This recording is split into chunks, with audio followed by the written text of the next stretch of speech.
Welcome back everyone. We are continuing our series on Valmiki's Astropalmistry today, and we're going to look at the 9 major lines on the hands, and we're going to correlate those to the 9 major planets in the Indian astrology system. So in Indian astrology they've got this concept called the Navagraha, which means 9 planets or 9 planetary influences, and each planet correlates to one of the major lines on your hand. So that's what we're going to be looking at today. The first line I want you guys to have a look at is the one that runs across the middle of your hand. This is the Jupiter line, and in most schools of palmistry, especially in the West, this is known as a line of head. And that's because it rules the mind, your thoughts, and to some degree even the physical head too. So from this palmistry line we can tell a great deal about a person's thinking processes, and even tell a little bit about their childhood problems that hindered their psychological development. And this is the reason that this line comes under the influence of Jupiter. So if we want to time events on this line, what we do is we draw an imaginary line vertically down from the middle of the ring finger and the middle finger. That point becomes point A, and we mark that as 20 years of age. The halfway point becomes point B, and that's 10 years of age, and if we divide that into quarters, at point C, that becomes 5 years of age.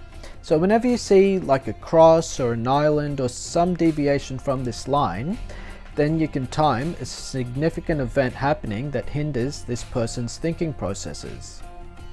And if we know how much a space of 10 years or even 5-year interval lasts on this line, then we can extend that area through the line to locate time throughout the rest of this person's life. The next line to look at is what's traditionally known as the heart line, but in astropalmistry this is the Venus line. And that's because in Western palmistry the heart line rules things like relationships and emotional well-being. And these are traits that are ruled by Venus, so when this line is thick and strong, then that means this part of your life is going well. But when it breaks or it gets weak, then this area of your life is suffering. And it's important to note that Venus does not actually have an important role in Valmiki's system, but I'm just showing it to you guys over here because we're going to correlate the main planets with the main lines. The next line is the Saturn line, and this is popularly known as a money line or the line of fate in Western palmistry. And it runs vertically up the middle of the hand towards the middle finger, and despite its name it does not actually give money or wealth. As per the Indian system, Saturn rules hard work and discipline. So this line actually represents the work and effort that you put into your career. So money then is a byproduct of hard work. So when this line is thick, it means that you're working harder and you'll receive more financial rewards for that hard work. And conversely, when this line is thinner, then it means that the opposite is true. So the places where this line breaks, well, that represents a stoppage to work. So for example, when someone changes their job, the line of Saturn will break or split to represent the fact that that person is not working in that role anymore.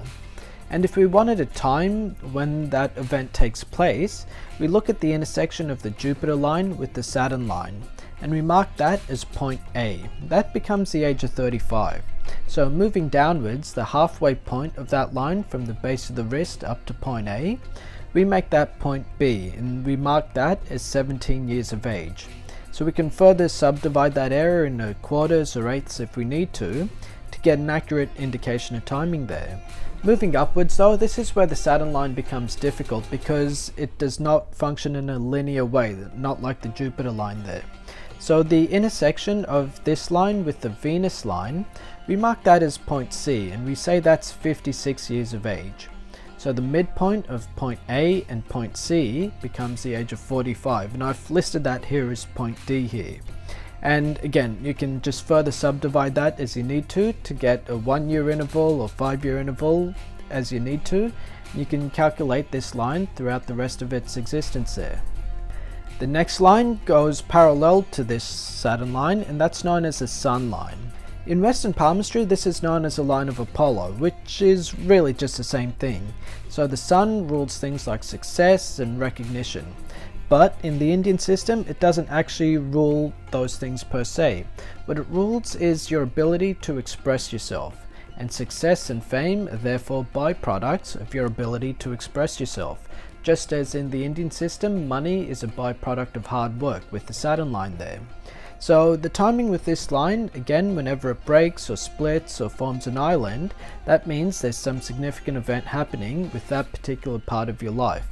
And the timing for this line is very similar to the timing of the Saturn line, in that when the Sun line crosses a Jupiter line, we mark that as point A and at the age of 35.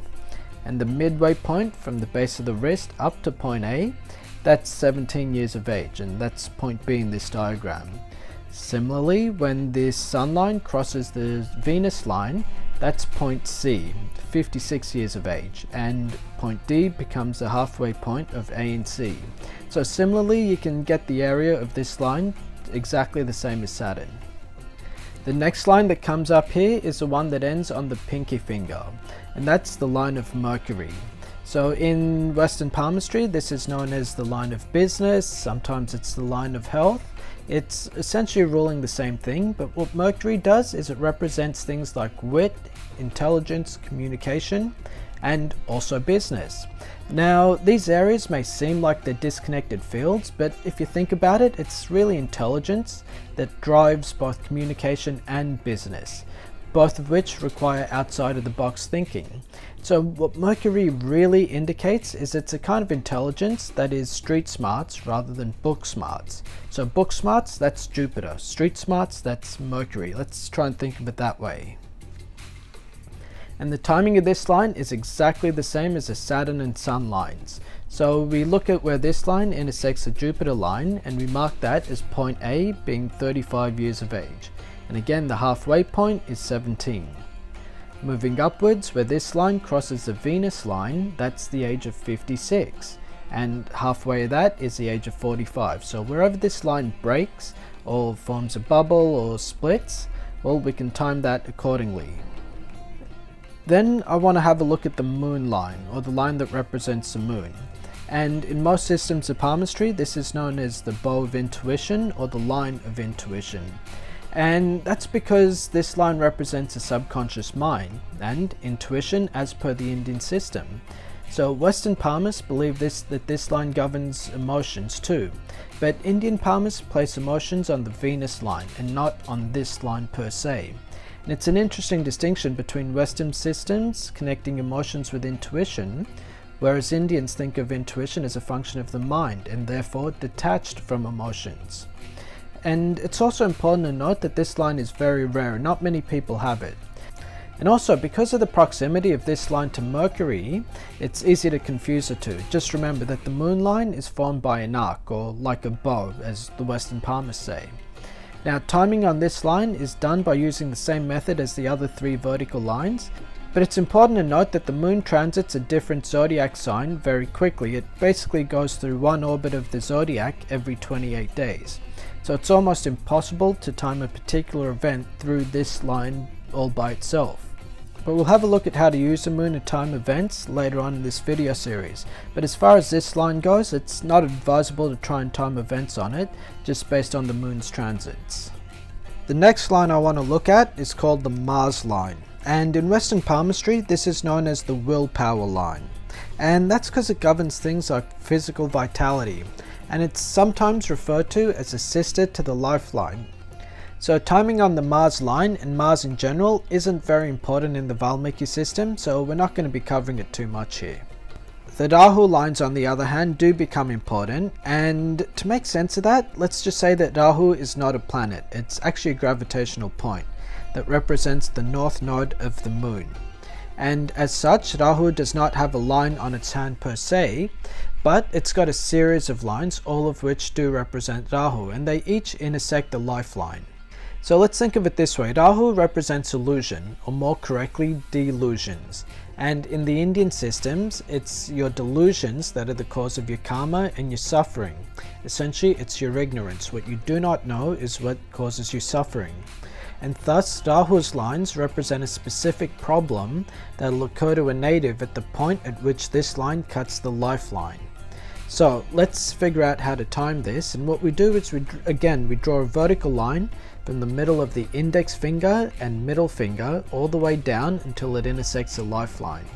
And we mark that as the age of 20. And the halfway point of that line becomes point B, which is the age of 10, And again, the halfway point of that becomes the age of 5. So we know the space of a 5-year interval, and we can space that out through the entire lifeline and figure out the point at which a Rahu line cuts a lifeline. And depending on the length of the Rahu line will tell you the specific type of problem that's occurring. So if it just cuts a lifeline only, well, that means you're just going to be having family related problems. If it cuts the Saturn line, that means that Rahu is giving delusions to Saturn, which is career problems. And if it cuts the Venus line, well, then it's giving trouble to Venus and therefore relationship problems.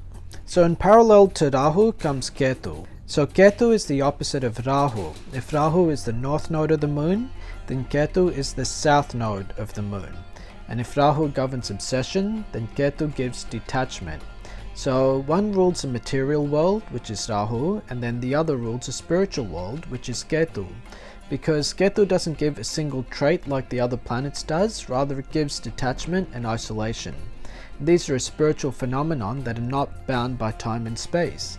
So therefore the Ketu lines cannot be timed with any real degree of accuracy. But to find the point at which Ketu is becoming active on a person's hand, what you do is you find the age at which a Rahu line is active and draw its opposite meaning through Ketu. So for example, if Rahu is giving you financial problems to a native at, let's say, the age of 30, then Ketu will give detachment from another part of that native's life. So the opposite of work is home. Yeah, think of that work-home balance. And so if Rahu is making you obsessed with your work, then Ketu will make you detached from your home, so you'll spend less time at home in order to work. So in Western palmistry, the Ketu line is known as the bracelets. They're formed on the wrist. And just as Rahu doesn't have any one single line, Ketu has several lines too. So some people may only have one bracelet line here, whereas other people could have as many as 5 such lines. Okay guys, these are the 9 major lines on your hand and the way in which they relate to the 9 planets in the Navagraha system. If you have any questions, put them in the comment section below. Otherwise, hit subscribe and we'll take you through the whole Valmiki Astropalmistry system.